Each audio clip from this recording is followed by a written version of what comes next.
Thank you very much. I want to talk about some of the challenges that we have, enumerate some of those because I think that's where we have to start. First of all, I think the biggest problem that we have in West Virginia as far as economic development is concerned is we do not have a qualified workforce. And that's not only peculiar to West Virginia, but that's across the entire country. And I think the drug problem exacerbates that, but probably the root of that problem is it's a cultural problem that the family unit in this country has disappeared. You know, we've got a couple generations of kids who've never sat down around the dinner table and don't know what family values are. And I think we've got to develop that workforce. We've got to get into drug rehabilitation rather than locking people up. We've got our jails and prisons full of drug offenders, and we've got to spend some money on rehabilitation and solid programs, not a 2-week program or a 3-day program, but make sure that I had lunch today at the senior center in Greenbank, and we also have an aging population, and I don't think we can forget those folks.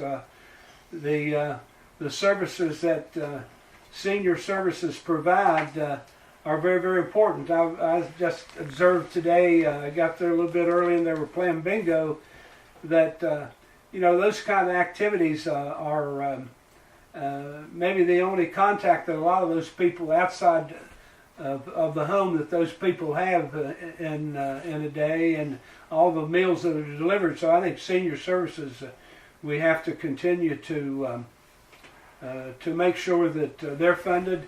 Education is changing. I was at a Randolph County Development Authority meeting yesterday afternoon, and I think everybody has realized now that vocational training may be more important than a baccalaureate, and so maybe we don't need students leaving with $50,000 or $60,000 in student loans and can't find employment that suits their education. But I think we've got to look at the vocational thing and make sure that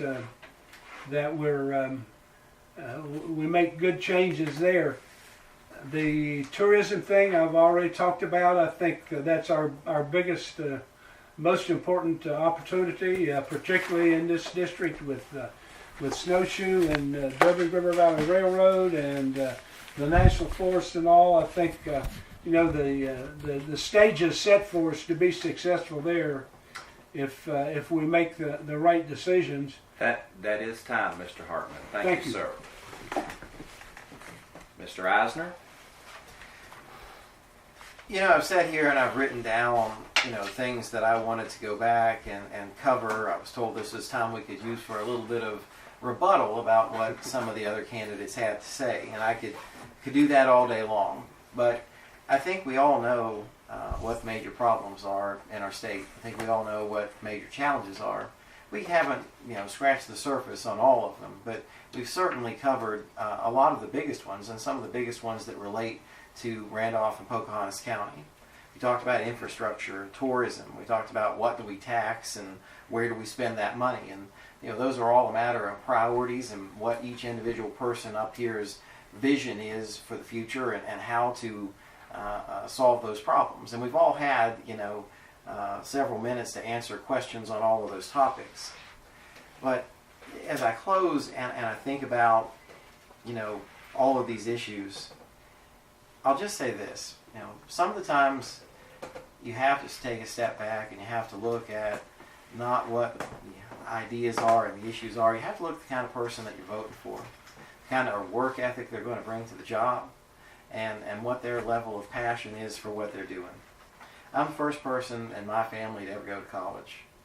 I'm a lawyer now. I spent 8 years getting through school, and I've got student loans that I'll be paying off until I'm, 60 or 65 years age probably. But I started out as a little guy, scrapping and clawing and cleaning bathrooms and working my way through a bunch of dirty jobs to try to get to the point where I could achieve, the American dream and make something out of myself. And now I want to serve and I want to do this job because I want to give back. I want to give back to the state of West Virginia. I want to try to take some of the ideas that I have, that we've talked about here tonight, to try to make the state better. My friends aren't doctors and lawyers. My friends are the same guys I grew up playing baseball with in the ball field down the street from the house that I bought and I live in now, back in my old neighborhood in Crystal Springs near Elkins.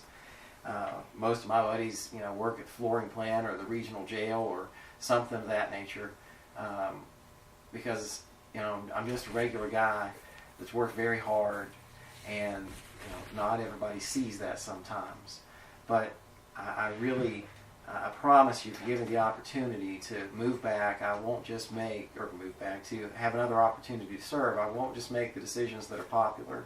I won't succumb to the pressure of my party, the other party, or anybody else. I'm going to make the decisions that I think are best for Randolph and Pocahontas County, whether that's a Democrat idea, a Republican idea, or an independent idea. I'll fight for every good idea that I come across in Charleston.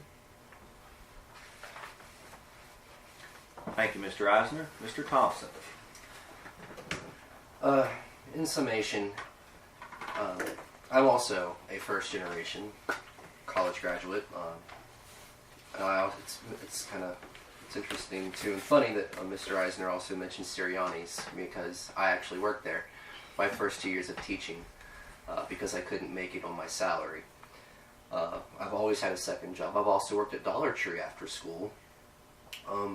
And I'm not saying that he hasn't worked hard and Mr.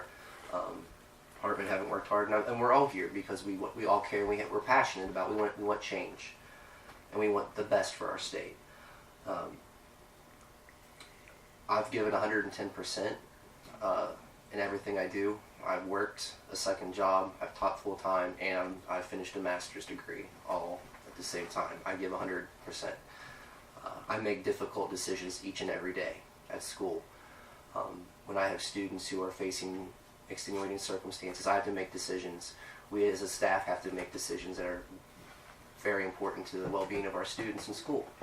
I make decisions about, can I really afford to take this extra grad class that I need, or should I focus on paying off my debt?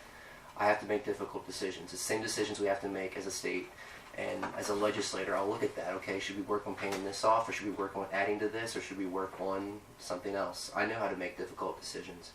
And we talk about, a qualified workforce. Yes, we do have an issue with qualified people to fill our jobs. We do have a horrible opioid epidemic right now. I've personally been affected by it.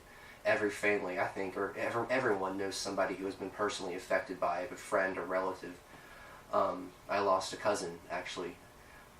So I'm definitely passionate about that. But we've also lost so many people. We have less people today in West Virginia than we did in 1950. As the country has grown by over 130 million people, and we have 200,000 less. So we got to do something. We got to change something, or our state, we're going to continue to spiral downward. And I don't want that. I want us to grow. I'm proud of West Virginia. I'm proud of Randolph and Pocahontas counties. I'm proud of us. We do amazing things, and I want the world to know that. I'm definitely passionate about education and healthcare. I know the issues. We have too many people making decisions about education that have never stepped foot in a classroom as a teacher or an aide, or they don't know what it's like to drive a bus or to clean the bathrooms. I know that.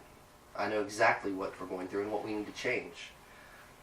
Our seniors, I know I've been walking around actually in Elkins and talking with many seniors, and they're on a very limited budget. Their pensions are the same as they were when they retired 30 years ago or 20 years ago, and it's hard for them to make it on their pension. So I'm definitely would like the opportunity to protect the citizens of West Virginia. Thank you. Thank you, Mr. Thompson. And lastly, Mr. House. Thank you. West Virginia is, with all its problems, still the greatest place in the United States to live.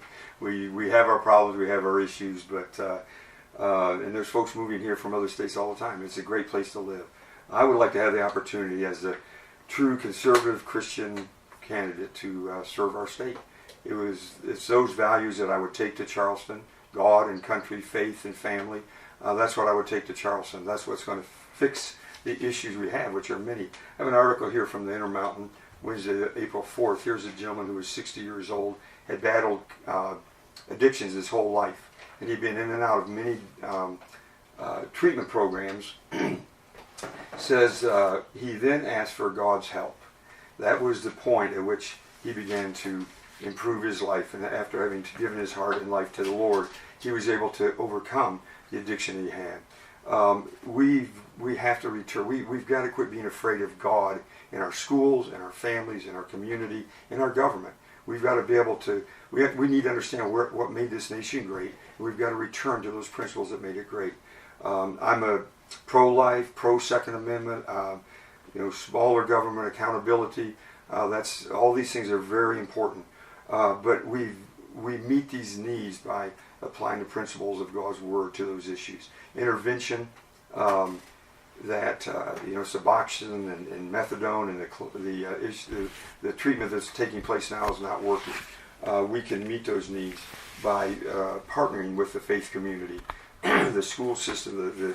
Our school is a faith-based school, and we're able to minister to these kids' lives, and we're able to teach them. And when they graduate, they'll be able to go into college. They're accepted in any college, and they can go into that college without taking remedial classes because the education is such that they're prepared for the college environment. So the faith-based community has a lot to offer, and we need to tap into that. We need to make use of that, and we need to return to the principles that made this nation great. West Virginia is the greatest place to live, and we need to just continue to improve it by implementing those things that are going to make a difference.